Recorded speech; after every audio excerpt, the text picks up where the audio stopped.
Last night, the General and I finally commiserated. So, General, I'd like you to be very specific, and I'd like to be very brutal tonight about the Republican Party. What is it that you object to mostly that caused you to vote for President Obama twice? I voted for the president twice because, first and foremost, I didn't think that the economic plans put forward by the campaign in 2008 or 2012 really were suited for the times we were in. So I had an economic reason to do that. Secondly, I became a Republican officially in 1995 after I decided not to run. And I have voted previously 7 straight times for Republican candidates. I've spoken at the 1996 convention, the 2000 convention. I worked for Reagan. I worked for Weinberger. I worked for Nixon as a White House fellow. So I think my credentials are fine. But in the last several years, I have been troubled by the right shift of the Republican Party too far to the right, and I've said this on a number of occasions. And so in 2008, I found that as an American, the best choice for America at that time, and continuing in 2012, was Senator Obama and then now President Obama reelected. Now, here's what perplexes me. You're an analytical man. Would you say that's correct? Yeah, well, I try to be. All right. President Obama's economic plan hasn't worked among African Americans. When you voted for him, 12.7 unemployment. December 2012, a month after you voted for him again, 14% unemployment, up. Okay, hadn't worked. Income, black income, $32,000 compared to white, $55,000. Gone down under President Obama, hasn't worked. So you basically said to yourself, I'm still going to support the guy, even though his economic policies haven't worked for African Americans and pretty much anyone else. Why are you only seeing me as an African-American, Bill? That because you did me. cite it. You did cite it, though. No, I know that. But you cited it in some of your criticisms. You said, and correct me if I'm wrong, that the disengagement of the Republican Party from the minority community, blacks and Hispanics, troubled you. The economic situation in the country has improved, but not enough. Not for African Americans. Not for minorities. I'm not speaking as an African American. I'll come to the minority part of my criticism in a moment. But we have seen a doubling of the stock market. The financial system has stabilized.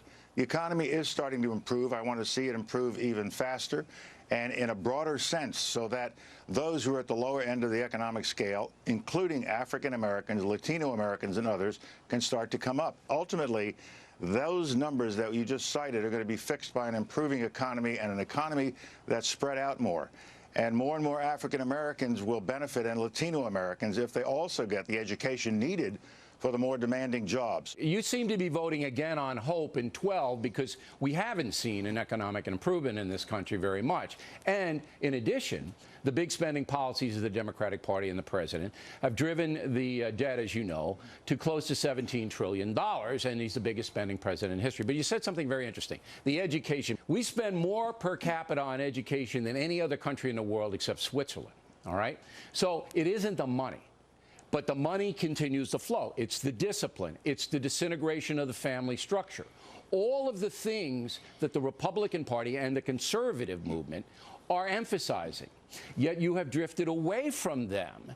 And I'm saying to you, it's not about money and education. Am I wrong? It is money and education, but it's more fundamental than that. Now, with respect to some of the things I've been saying, I've been critical of the party, is that I don't think the party recognizes the fundamental demographic changes that are taking place in the country.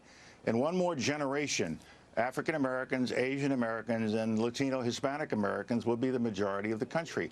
And we have to educate those youngsters for the positions of leadership that they are going to occupy. You don't think that's being done and now? I don't think it's being done adequately. And the important point I've been making is we have to understand that if you want these people to come to the Republican side, you can't have immigration policies that affect them in a negative way. Okay, but do you believe in amnesty? One more point. Go ahead. You can't have policies that try to make it harder for minorities to vote. I think one of the most terrible things that happened in the past election season is when we had a number of states that were going out of their way claiming there was outright fraud when there really wasn't any fraud to be of concern to us, but we were doing things to making it more difficult for those people to vote. I want to get very micro on this. Well, The voter ID, wait. The voter ID. You object to showing an identification card when you vote? No, of course not. Well, that's all the Republican Party wants. That's all they want, just a voter ID. I object to putting in place additional levels of voter ID that disenfranchise those of our fellow citizens. I want to see a Republican Party that, rather than trying to make it more difficult to vote and restricting the number of days and hours you can vote, a Republican Party that says, we want everybody to vote and we're going to give you a reason to vote for us. All right, but I don't know if asking for an ID is trying to restrict the vote. I mean, I'm sorry. You should be able to prove who you are before you cast the ballot. No, you should be able to prove who you are when you register to vote. And when you make the proper registration, identify yourself, you shouldn't have to go to some higher level, which is going to restrict some. Fraud is committed. And I mean, Boston and Chicago, you register and then you show up and it's not you. I have not seen any study that says fraud is a problem of such significance that these kinds of procedures were in place. And I'm glad to see that Governor Scott in Florida has recently said he's turning this back over to his local community. I just think showing an ID to vote is the bare minimum. All right, when we come back, we'll talk with General Powell about Sarah Palin and other Republicans he finds objectionable. That in just a few moments. Continue now with our lead story, a no-spin interview with General Colin Powell.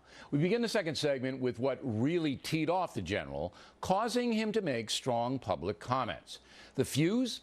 Former Governor John Sununu campaigning for Mitt Romney, calling President Obama lazy. You objected to Sununu, who was the biggest Mitt Romney surrogate, during the campaign. Sununu called President Obama lazy. Now, you know Sununu. You've known him for a long time. You don't think Sununu's a racist, do you? No. I didn't call him a racist. No, but you said that wording sends the code. It does. He just said, in his opinion, he was lazy on an issue. It wouldn't matter if he was white, purple, or green. He said he was lazy after the first debate, and he said it a couple of times. So what? Well, let me finish. I'll tell you so what. It so shocked the person who was interviewing him. They said, do you really want to use that word, knowing? But John said other things that were troubling. He said, the president wasn't a real American. What is that supposed to mean to somebody? What do you mean he's not a real American? But it was in the heat of the campaign. He's a partisan. I'm not defending Sununu's choice of words. I'm not. Okay. All right? All right. I'm not defending it. But I'm saying to you, I know Sununu. You know Sununu. He's not a racist. So why even bring it? Just say he was foolish to put it that way. Let me tell you why. I would never call John a racist, and he used some very poorly chosen words in my judgment, and I think he might agree with it in retrospect. Sure. But you have to understand the impact this has on minorities throughout our country, and if you want to appeal to these people, if you want to bring them to the Republican Party and give them the reason to vote Republican, you have to avoid this kind of language which can infuriate people and cause them to go vote. I agree that there has to be a thought put out to reach out to those precincts, but I didn't think, with all due respect, General, and you know I respect you, that making a racial issue out of a Sununu, who was a blatant partisan, was the right thing to do, and you did it with Sarah Palin, when this shucking and jiving stuff. Governor Palin is a performer. She's performing for her crew. She's not a racist. I didn't call her. You keep saying that, but I didn't use it. But that was the context of your remarks were put there. I know, and the term, you keep saying they were appealing to their base, they're speaking to their people. I think they have to speak to a larger group of people for the Republican Party. And that's a valid point. To get back on the right track. But you understand the point I'm making, though. I know the point you're making. Right. So your remarks were taken then and branded on the GOP, the Republican Party, they're a bunch of racists, they don't care about the minorities, blah, blah, blah. And that's not true. I know that's not true, but I'm telling you there is this vein of intolerance within the party. When you say, let's self-deport people, 47%. There are a lot of things the party has to look in the mirror at and say, is this who we want to be? I got two more questions for you. Number one, you being who you are, a traditional guy, wounded in Vietnam, served his country, patriot guy. By supporting as actively as you did Barack Obama, you also put yourself in a category of intolerance on issues like entitlement culture, when you yourself were born in the South Bronx and you made it on your own. The entitlement culture now extends to 50% of the American homes, all right? Huge rise in it. So you're putting yourself in that bracket by supporting the Democratic Party through Barack Obama, who it seems their values are different than yours, General. Yes, I was raised in the South Bronx, but I can assure you it was Social Security that kept my parents in respectable comfort after they had retired, and they paid into that. But that's not means tested. That's not what I'm talking about. Oh, I would have means testing in a heartbeat. In fact, I should be means tested. I think there are a lot of things we could do with entitlement reform. I think there are lots of areas in our government where we can take a hard look, entitlement reform, other areas, and there are ways to cut the budget. Okay, but the president isn't doing that. Remember one thing, Bill. It is the Congress that passes appropriations bills that pays for the bills that we have incurred. But you know and Barack creates the debt. Obama is behind the big spending juggernaut. Now, this is a rude question, and I'm sorry to have to ask it. You ready? This is the scuttlebutt in Washington on the Republican side. They say, it's been said to me by more than one, that you're angry with the Republicans because they made you look bad in the weapons of mass destruction deal during the Iraq War. I don't believe that. I have to go on the record and saying I don't believe that that's what's motivating you. I think you're genuinely a sincere guy, an American who sees it the way you see it. I disagree in some areas. I agree in others. But this is around that Cheney and these guys, you didn't like them. You had no use for Cheney. You had no use for this war. You did what they asked you to do. It turned out there were no weapons of mass destructions, and you held that. You want to comment on it? That's a bunch of nonsense. I presented the information that we all had from the intelligence community, and when I went to the UN, it was with the assurance of the CIA that the information I had was correct. Mr. Cheney used that same information. The president did. All of our commanders thought it was correct, and we all were saying so. The Congress voted on the basis of that information. Absolutely, and I did too. 4 months earlier. Right. Before I spoke.